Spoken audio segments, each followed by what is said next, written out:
갈라디아서 5장 말씀입니다. 신약 성경 308면입니다.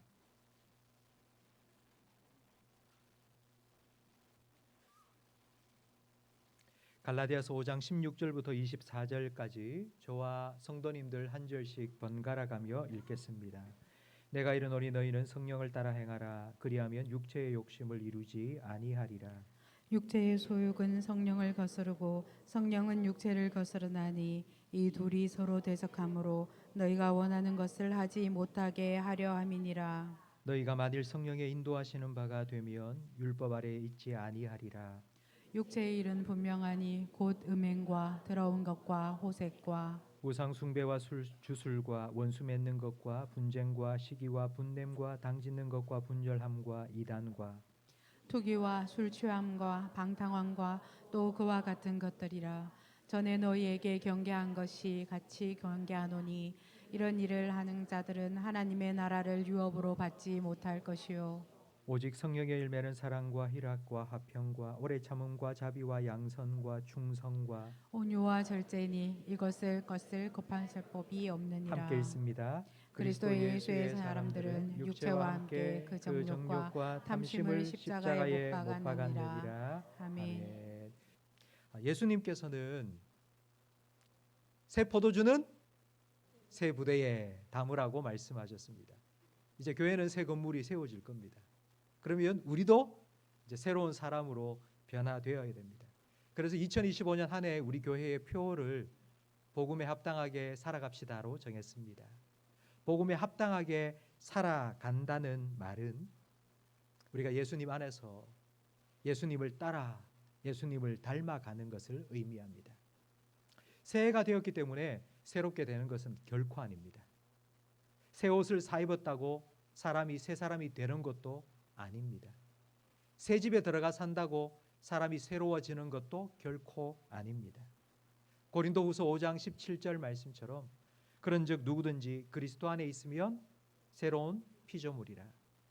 이전 것은 지나갔으니 보라 새 것이 되었도다 말씀하신 것처럼 우리가 예수님 안에 있을 때에 예수님과 함께 살아갈 때에 예수님을 닮아가며 새로운 피조물이 될 수 있습니다.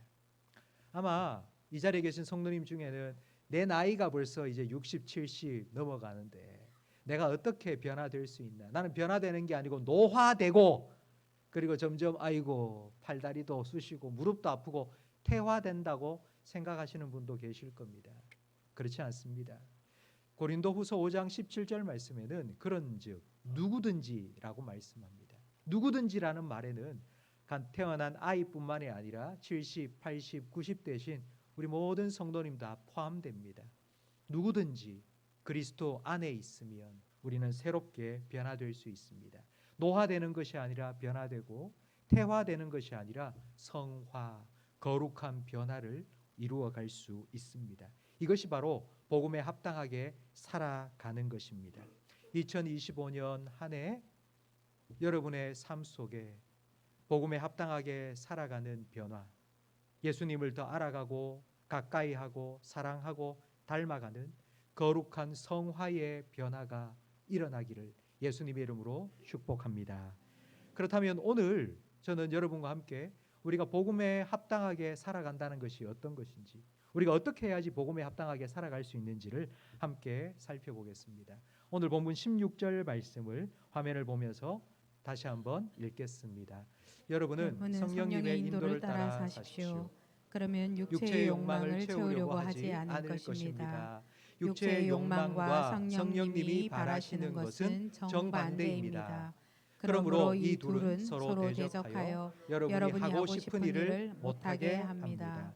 두 가지 사실을 알 수 있습니다. 첫 번째는 우리가 복음에 합당하게 살아갈 수 있다는 것입니다. 왜냐하면 우리 안에서 복음에 합당하게 살아갈 수 있도록 인도해 주시는 성령님이 계시기 때문입니다. 두 번째, 동시에 우리는 복음에 합당하게 살아갈 수 없습니다. 왜냐하면 복음에 합당하게 살아가지 못하도록 방해하는 것이 내 안에 동시에 존재하고 있기 때문입니다. 그게 바로 육체의 욕망입니다.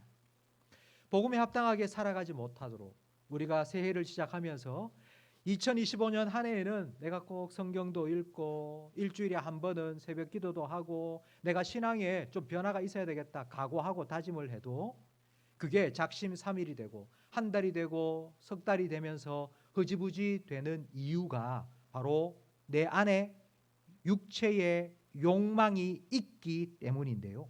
이 육체의 욕망이 무엇인지 오늘 본문 19절 말씀을 다시 한번 화면을 보며 읽겠습니다. 육체의 행위는 명백하게 드러나기 마련입니다. 이것은 음행과 더러운 것과 방탕과 우상숭배와 마술과 원수 맺는 것과 다툼과 시기와 화내는 것과 당파심과 분열과 이단과 질투와 술주정과 흥청대며 먹고 마시는 것과 그리고 이와 같은 것들입니다. 내가 전에도 여러분에게 경고했지만 다시 경고합니다. 이런 생활을 일삼는 사람들은 결코 하나님의 나라를 상속받지 못할 것입니다. 육체의 일은 명백하다고 말씀합니다. 명백하다는 말은 따로 설명할 필요가 없다는 뜻입니다. 딱 보기만 봐도 저거는 육체의 욕망을 따라 사는 사람의 모습이다라는 걸 다른 설명할 것도 없이 우리는 명확하게 알 수 있다는 의미입니다. 그런데 여기에 나열된 육체의 일은 네 가지로 구분될 수 있는데요. 첫 번째는 성적인 일입니다. 처음에 나오는 음행과 더러운 것과 호색, 이건 결혼이라는 울타리 밖에서 행해지는 모든 성적인 행위입니다. 그리고 두 번째는 영적인 일인데요. 우상 숭배와 주술, 마술입니다. 세 번째는 인간관계에서 나타나는 육체의 일인데 하나됨을 깨뜨리는 분열과 원수 맺는 것, 미워하는 것, 시기 질투하는 것, 화내는 것입니다. 그리고 마지막 네 번째는 내 개인의 삶에 나타나는 내 개인적인 내 성품에 나타나는 육체의 일인데 술 취함과 방탕함입니다. 그런데 이 마지막 21절 말씀에 보면 이런 생활을 일삼는 자는 하나님의 나라를 상속할 수 없다고 말씀합니다. 하나님의 나라를 상속할 수 없다는 말은 쉽게 말하면 하나님 나라에 들어갈 수 없다는 뜻입니다. 이 말씀을 보면서 나 좀 이런 그 비슷한 거 하는 것 같은데 나는 못 들어가나 이런 생각을 하실 수 있는데요. 여기에서 우리가 또 조심스럽게 살펴봐야 할 단어가 일삼는다는 단어입니다. 일삼는다는 건 한 번, 두 번 실수로 하는 것이 아니라 반복적으로, 지속적으로 행한다는 의미입니다. 우리가 예수님 안에서 변화되어야 하는데 변화가 아니라 퇴화되는 것입니다. 성화되어야 하는데 그렇지 않고 계속하여 악화되는 것입니다. 이렇게 살아가는 사람은 하나님 나라에 들어갈 수가 없습니다. 이런 일들은 하나님께서 싫어하십니다. 하나님이 싫어하시는 일을 하는 사람들과 함께 있기를 원할까요? 제가 질문을 바꾸어 드리겠습니다. 여러분은 여러분이 싫어하는 일을 계속하는 사람과 함께 살고 싶습니까? 하지 마라, 좀 하지 마라, 나 그거 싫다. 그런데도 계속하는 사람과 함께 살고 싶습니까? 어쩔 수 없지 않습니까? 내 남편인데, 내 자식인데 아무리 하지 마라 해도 내 남편이 그 짓을 계속하고 있는데 내 자녀가 계속 그 행동을 하고 있는데 어떻게 하겠습니까? 뭐 갖다 버릴 수도 없고 참고 데리고 살아야죠. 이게 우리입니다. 우리는 사람을 바꿀 능력이 없어요. 인간을 바꿀 능력이 없으니까 아무리 하지 마라 해도 계속 하고 있는 정말 내가 싫어하는 행동을 계속 지속적으로 반복적으로 하고 있는 그 사람을 데리고 살아야 됩니다. 그런데 하나님은 그렇게 하지 않으십니다. 왜냐하면 하나님은 사람을 바꾸실 수 있기 때문입니다.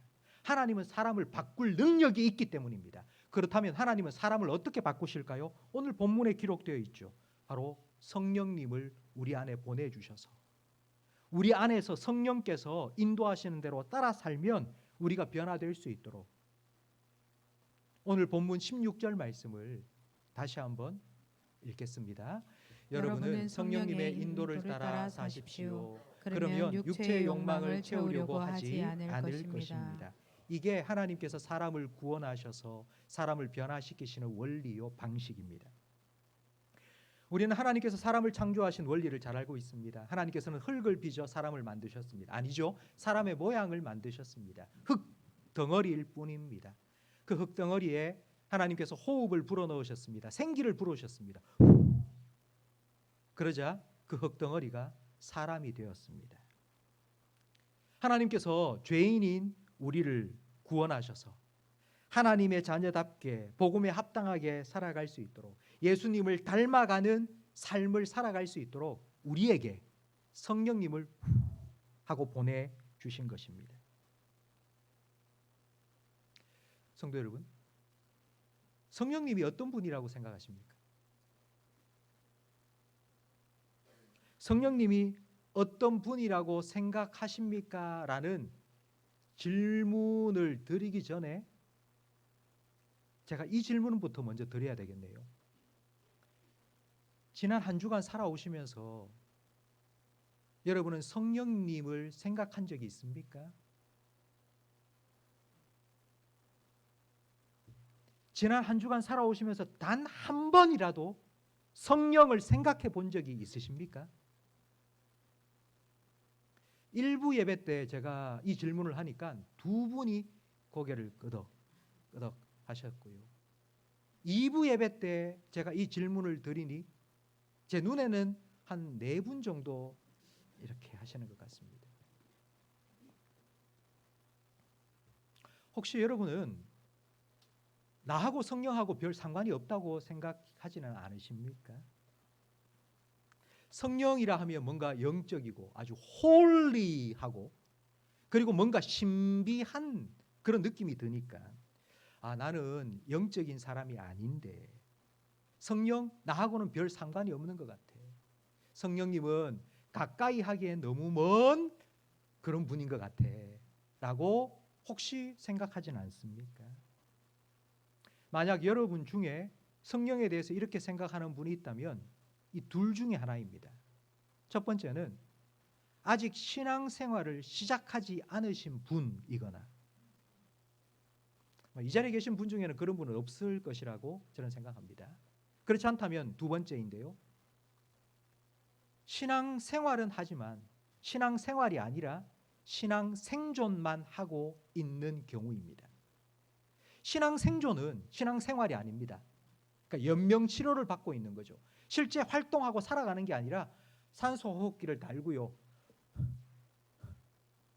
그것만 딱 떼내면 금방 생명이 사그러져 버리는 바로 그 상태입니다. 제가 왜 이렇게 말씀드리냐면 신앙생활은 성령이 아니고서는 절대로 할 수가 없기 때문입니다. 다르게 말하면 신앙생활은 사람의 힘으로는 절대로 할 수가 없기 때문입니다. 하나님 말씀에 순종해서 복음에 합당하게 살아가며 예수님을 닮아간다. 이건 사람이 절대 할 수 없습니다. 불가능합니다. 제가 이렇게 너무나도 단호하게 말할 수 있는 이유는 성경이 이 사실에 대해서 두 가지로 증명해 주고 있기 때문입니다. 첫 번째는 바로 구약의 이스라엘 역사입니다. 이스라엘은 하나님의 택한 민족입니다. 이스라엘의 역사는 하나님 은혜의 역사요 기적의 역사입니다.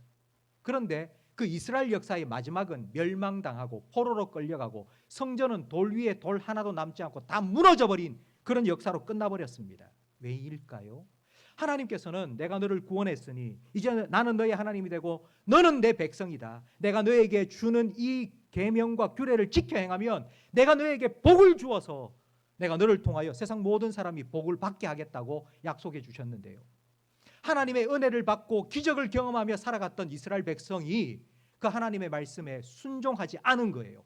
그래서 나라는 멸망당하고 성전은 무너져 버리고 백성들은 포로로 끌려갔습니다. 그게 구약의 이스라엘 백성의 역사입니다. 그 역사가 우리에게 증거하는 건요, 아무리 하나님의 기적을 경험하고 하나님의 은혜를 체험한 이스라엘 백성이라 할지라도 하나님 말씀에 순종하지 못하고 멸망당했다는 것입니다. 그리고 두 번째, 우리 사람은 절대로 하나님 말씀에 순종하며 살 수 없다는 걸 성경이 증거하는 두 번째 증거는 바로 바울의 고백입니다. 로마서 7장 22절 말씀을 우리 함께 읽겠습니다. 내 마음은 하나님의 법을 좋아하지만 내 육체에는 또 다른 법이 있습니다. 이것이 내 마음과 싸워서 나를 아직도 내 안에 있는 죄의 종으로 만들고 있다는 것을 알았습니다. 나는 얼마나 비참한 사람인가요? 누가 이 죽음의 몸에서 나를 구해내겠습니까? 이렇게 읽으시면 안 되고요. 나는 정말 구제불능이야. 나는 정말 비참한 존재야. 나는 죽을 수밖에 없는 그런 인간이야. 이렇게 읽으셔야 합니다. 바울은 절규하고 있습니다. 그런데 여러분, 바울이 이 절망을 어떻게 해결할 수 있었을까요? 이 절망적인 자기의 상태를 어떻게 바꿀 수 있었을까요? 바로 그 다음 로마서 8장 1절 말씀에 나옵니다. 우리 함께 읽겠습니다. 그러므로 이제 그리스도 예수님을 믿는 사람들에게는 정죄함이 없습니다. 그리스도 예수를 통해서 생명을 주시는 성령님의 능력이 죄와 죽음의 굴레에서 여러분을 해방시켜 주셨기 때문입니다. 성령님의 능력이 내가 아니고 바울이 얼마나 율법을 철저히 지킨 사람입니까?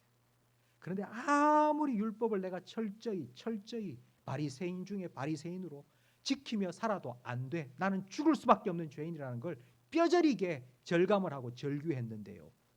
그런데 어떻게 해서 내가 하나님은 기뻐하시는 그러나 하나님의 인정받는 하나님 앞에 의롭다함을 받을 수 있는지를 깨닫게 된 거예요. 성령의 능력으로. 이 원리를 깨달은 바울이 선언합니다. 로마서 8장 14절 말씀을 함께 읽겠습니다. 성령님의 인도를 받는 사람은 다 하나님의 아들들입니다. 이건 선언입니다. 선언한 겁니다. 성령님의 인도를 받는 사람은 곧 하나님의 아들입니다. 그럼 뒤집어서 말한다면 성령님의 인도를 받지 않는 사람은 하나님의 아들이 아닙니다. 구원받지 못한 사람이라고 선언한 것입니다. 지금까지 제가 설교한 걸 들으면서 여러분 머리로는 아마 이해를 하실 겁니다. 말 되네. 지 목사가 하는 말이 일단 이해가 되네. 그런데 여러분 여기서 여러분이 한 가지 질문에 대답을 하셔야 됩니다. 내가 성령의 인도함을 받고 있나? 이 질문이 아니고요. 그 전에 질문이 하나 더 있습니다. 내 안에 성령이 계시냐 안 계시냐 라는 질문입니다. 내 안에 성령님이 계셔야지 내가 그 성령의 인도를 받고 살 거 아닙니까? 여러분 안에 성령님이 계십니까? 이 보세요. 대답이 말을 해야 될 것 같기도 하고 옆에 있는 사람을 보면은 내가 해야 될 것 같은데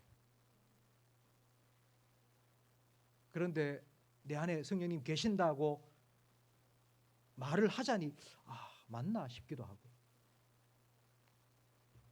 성령님이 내 안에 계신다는 걸 우리가 어떻게 확인할 수 있을까요? 확인할 수 있는 방법이 있습니다.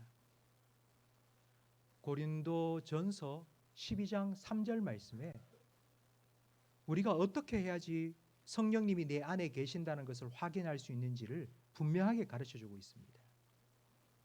성령님의 도움 없이는 아무도 예수님을 주님이라고 말할 수 없습니다. 라고 말합니다. 성령님께서 내 안에 계신다는 가장 확실한 증거는 예수님을 나의 주님이라고 고백할 수 있느냐 없느냐는 것입니다. 그럼 제가 다시 한번 질문을 드리겠습니다. 성도 여러분, 예수님이 여러분의 주님이십니까? 예수님이 나의 주님이시라는 걸 여러분께서는 믿으십니까? 성령님이 내 안에 계신다는 건 내 느낌이 아닙니다. 그냥 내 안에 성령님이 계신 것 같다. 뭔가 내가 요즘 기도도 많이 하고 성경도 잘 읽고 하니까 성령님께서 나에게 계시는 것 같다. 여러분, 이런 느낌이 성령이 계신다 안 계신다는 것을 증거하는 거라면 기도도 안 하고 성경도 안 읽을 때는 성령이 떠나시는 거겠죠. 느낌이 아니라 분명하게 성령님께서 나와 함께 계신다는 증거는 내가 예수님을 나의 주님이라고 고백하는 믿음이 있다는 것입니다.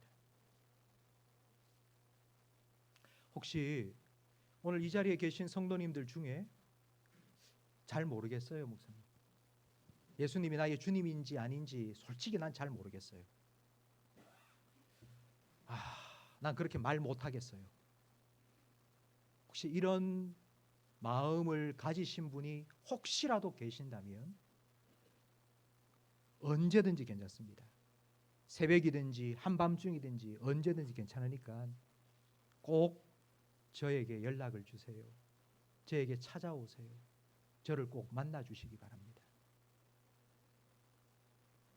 성령님이 내 안에 계신다는 게 어떤 것인지 이제 우리가 확인을 했다면 이제 그 다음 질문으로 넘어갈 수 있죠. 그러면 성령님께서 내 안에서 어떤 일을 하시나?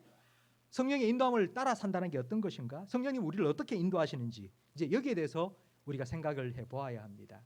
이제 이 질문에 대해서 가장 중요한 성경 말씀이 있습니다. 예수님께서 성령에 관해 언급하신 유일한 말씀인데요. 요한복음 14장 26절 말씀을 화면을 보며 함께 읽겠습니다. 보혜사 곧 아버지께서 내 이름으로 보내실 성령 그가 너희에게 모든 것을 가르치고 내가 너희에게 말한 모든 것을 생각나게 하리라. 예수님께서는 성령을 보혜사라고 부르셨습니다. 보혜사라는 말의 뜻은 도우미입니다. 도와준 분이라는 뜻입니다. 이 보혜사라는 도움이라는 이 성령의 별명은요, 우리가 가지고 있는 성령에 관한 모든 오해를 불식시켜줄 가장 중요한 말씀입니다. 많은 성도들은 내가 성령 받으면 내 삶이 완전히 전격적으로 변화될 것이라고 생각합니다. 오해입니다. 마치 삼성 라이온즈의 마무리 투수 오승환 투수처럼 오승환 투수의 별명 중에 하나가 끝판왕입니다. 그러니까 마지막 회에 딱 등장을 하면요, 우리는 반드시 이 경기 이긴다. 그래서 끝판왕이라는 별명을 붙여준 겁니다. 마치 성령을 끝판왕처럼 생각합니다. 성령 충만 받으면, 성령 받으면 내가 확 달라질 거라고. 기도도 안 하던 내가 갑자기 기도하게 되고, 성경을 하나도 안 읽던 내가 갑자기 성령 충만 받아서 성경을 읽게 될 거라고. 근데 여러분, 만약 이렇게 성령을 생각한다면요, 내가 지금 기도하지 않고 성경을 읽지 않고 예배도 잘 안 드리는 이유는 하나님께서 성령 충만 주시지 않았기 때문이에요. 내 때문이 아니고 그건 하나님이 잘못한 거예요. 하나님께 핑계를 대는 거예요. 성령은 도움입니다. 성령은 해결사가 아닙니다. 성령은 내 대신 해주는 분이 아니고 내가 할 수 있도록 도와주는 분입니다. 대신 해주지 않습니다. 내가 해야지 도와줍니다. 성령님께서 우리 마음속에 기도해야지라는 마음을 주실 때에 성령을 소멸치 마세요. 성령을 소멸한다는 건 촛불을 켜놓고 그 촛불을 불어 꺼뜨리는 겁니다. 성령님께서 내 안에 성경 읽어야지, 화내지 말아야지, 그런 말 하지 말아야지 라는 마음을 마치 촛불을 켜듯이 탁 켜주셨는데 제가 그걸 불어 끄는 거예요. 그러지 말고 우리가 성령께서 가르쳐 주시고 생각나게 해주신, 깨닫게 해주신 그 하나님의 말씀에 복음에 합당하게 우리가 살아갈 때에 성령님께서 우리를 도와주시는 거예요. 내가 기도해야지 성령이 마땅히 기도할 바를 가르쳐 주세요. 우리 내일부터 특별 새벽 기도가 시작됩니다. 내가 기도해야지 성령님께서 우리 기도를 도와주신다고요. 내가 성경을 읽어야지 성령님께서 지혜와 계시의 영으로 우리 마음속에 하나님 말씀을 깨닫도록 도와주시고요. 내가 복음에 합당하게 순종하며 살아갈 때에 육체의 욕망을 따라 살지 않도록 도와주십니다. 이렇게 성령의 도우심과 인도하심을 따라 살아간 그런 삶의 결과가 무엇이냐 하면 오늘 본문 22절과 23절에 나오는 성령의 열매입니다. 육체의 욕망을 따라 살면 육체의 일이 나타나고요. 성령의 인도하심을 따라 살면 성령의 열매가 우리 가운데 맺힙니다. 내일부터 시작되는 특별 새벽기도 주간, 우리가 기독교 방송국 지하 강당에서 예배를 드리는데 기도회를 하는데요. 그 기독교 방송국 강당은 여기처럼 넓지가 않습니다. 좁기 때문에 우리 마을별로 믿음, 소망, 사랑 세 개 마을별로 이틀씩 기도회를 하기로 그렇게 정했습니다. 그러면 성령의 열매가 모두 몇 가지죠? 9가지입니다. 그런데 이틀씩 하면 6일인데 9가지 성령의 열매를 6일 동안 뭘 하겠다는 말인가 생각이 되시죠? 성령의 열매 9가지는 3가지로 나눌 수 있습니다. 육체의 행위가 4가지로 나누었죠. 성적인 것, 영적인 것, 관계적인 것, 개인적인 것. 성령의 열매도 이것처럼 3가지로 나눌 수 있는데 첫 번째 앞에 나오는 3가지 사랑과 희락과 화평은 하나님과의 관계에서 누리는 열매입니다. 그리고 두 번째 3가지 오래 참음과 자비와 양선은 다른 사람과의 관계 속에서 맺어야 하는 열매입니다. 다른 사람을 대할 때 참아주고요. 다른 사람에게 자비를 베풀고요. 그리고 선을 행하는 것이 다른 사람과의 관계에 맺는 성령의 열매이고요. 그리고 3번째는 마지막으로 충성과 온유와 절제. 이건 자기 자신의 삶에 맺어야 할 열매입니다. 그래서 저는 월요일과 화요일 우리 믿음 마을은 다른 사람과의 관계의 첫 번째, 자신과의 관계의 첫 번째인 오래 참음과 충성 한 가지씩. 그리고 수요일, 목요일 소망 마을은 자비와 온유. 그리고 금요일, 토요일은 사랑 마을과 함께 다른 사람과의 관계인 양선과 나의 관계인 절제. 이 6가지를 함께 나누려고 준비하고 있습니다. 성도 여러분, 신앙생활을 잘 하기 위해서 2025년 한 해 우리는 다 목표도 정하고 또 계획도 세웠을 겁니다. 올해는 내가 성경 일독도 해야 되겠다. 올해는 내가 한 달에 한 번, 아니 일주일에 한 번이라도 새벽 기도를 꼭 참석해서 기도 생활을 좀 해야 되겠다. 나름대로 신앙생활을 잘하기 위해서 계획도 목적도 세웠을 것입니다. 그런데 여러분, 우리가 그렇게 신앙생활을 잘하기 위해 세운 목적의 가장 중요한 핵심은요, 그런 일들을 통해서 우리가 예수님을 더 닮아가야 된다는 것입니다. 신앙생활을 잘한다는 건 예수님을 닮아가는 것입니다. 예수님을 닮아간다는 건 우리의 삶에 예수님을 닮은 인격의 열매가 맺혀지는 것입니다. 사랑과 희락과 화평과 오래 참음과 자비와 양선과 충성과 온유와 절제라는 성령을 따라가는, 그래서 성령의 열매가 우리의 삶 가운데 하나님과의 관계 속에, 다른 사람과의 관계 속에, 나와의 삶 속에 주렁주렁 맺히는 것이 예수님을 닮아가는 거고 복음에 합당하게 살아가는 거고, 그게 신앙생활을 잘 하는 것입니다. 성도 여러분, 저는 2025년 한 해 여러분이 이 소망을 나의 소망으로 품게 되기를 간절히 바랍니다. 한번 소망을 품어보세요. 하나님, 2025년 한 해 동안 내 삶의 변화가 좀 있게 해주세요.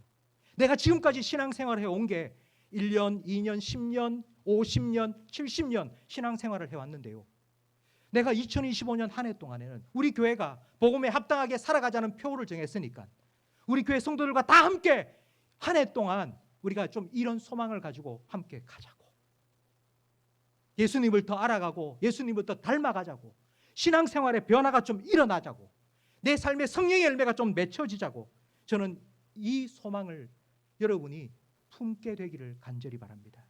그리고 이 소망을 이루어 주실 하나님을 향하여서 함께 기도하면서 한 해를 힘있게 은혜 가운데 시작할 수 있는 우리 모든 성도님이 되시기를 예수님의 이름으로 축복합니다.